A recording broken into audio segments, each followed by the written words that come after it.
Hello, my name is Darren Gabbert. I'm with 345 Auction. You can find us at 345auction.com. We have a Southwestern themed auction that is going to be ending on the 9th of March, featuring some of this fantastic clay artwork from various pueblos in the Southwest region. I want to start with this one. This right here, we believe to be a pretty old Zuni Olla vase. It features very classic imagery from Zuni pottery. This one here is the deer with the heart line on it, polychromatic coloration, and it has the red clay that you would expect to see, or at least in this case it's kind of pink. It's beautiful. It's fairly old. We can't really tell exactly how old. It doesn't have any particular signature on it, which is not unusual for pottery of this era. However, it does have a few condition issues. Let me bring it around here to this particular side. There we go. You can see a crack that runs from the rim all the way down to the bottom. It is also evident on the inside. But it is a classic, beautiful pot, and you would expect to see at least a little bit of damage in a pot this old. So let me get this off carefully from the stand and shift to this one.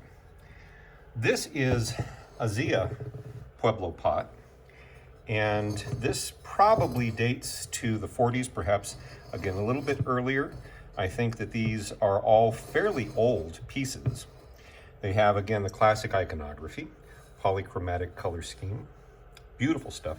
On the bottom, you can't see it here in this video, but it does say Zia. Now, what I love about this particular pot is if you put your hand inside, you can feel the finger marks of the potter who made this particular pot. It makes me, well, a little nostalgic, I guess. I love to be able to feel what other people have done with their hands, and you can actually put your fingers into the finger grooves and kind of imagine yourself as the potter for this particular piece. Again, it's a gorgeous piece. Here we have a redware piece.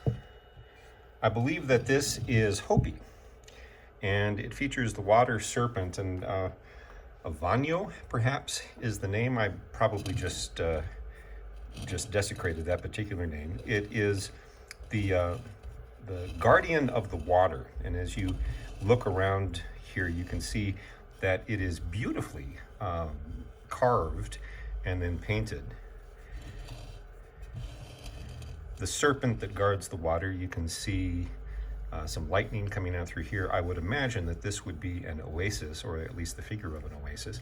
And again, this also has the feelings, the indentation of the potter's hands on the inside, so you can feel how they made this particular pot. And it does have kind of a burnished bottom on it. Just lovely. I'm not entirely certain what the vintage on this would be, but again, it looks to be an old pot. Now this little beauty right here comes from the Santo Domingo Pueblo, and it has the wedding pitcher form to it, again polychrome. This looks to be very old, at least to my eye. And again, it has the feeling of the potter's hands on the inside, and it's just gorgeous. On the bottom it says that it was made in the Santo Domingo Pueblo. And God, I apologize. There was a family, a group of women who were all related, who were just outstanding potters from the Santo Domingo Pueblo, and I believe that this is probably one of their pots as well.